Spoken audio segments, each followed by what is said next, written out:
అధికార పార్టీ నేతలకు కాసుల పంటగా మారిన ఉపాధి హామీ అని విరుచుకుపడ్డ సువారు గాంధీ. ఉపాధి హామీ పథకమును అధికార పార్టీ నేతలకు ఉపాధిగా మార్చిన కూటమి ప్రభుత్వం. దీనిపై కలెక్టర్కు ఫిర్యాదు చేసిన సువారు గాంధీ 250 కోట్ల రూపాయలను దోపిడీకి పక్కా వ్యూహం చేసిన కూటమి నాయకులు అధికార పార్టీ నాయకులకు కాసుల పంట.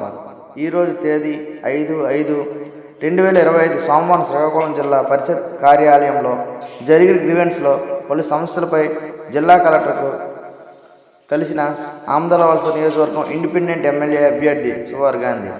ఆమదాలవలస నియోజకవర్గంలో సుమారు 250 కోట్లు విలువ చేసే ఎంజీఎన్ఆర్ఈస్ మెటీరియల్ పనులు గ్రామ పంచాయతీలను పక్కన పెట్టి నిబంధనలకు విరుద్ధంగా అధికార పార్టీ నాయకులతో పనులు చేయడంపై తీవ్ర అభ్యంతరం తెలియజేశారు. ఈ పనులను వెంటనే నిలుపుదల చేసి సంబంధించిన అధికారులపై తక్షణమే చర్యలు తీసుకోమని తదుపరి గ్రామ పంచాయతీల ద్వారా పనులు చేసేలా చేయాలని కోరడమైనది.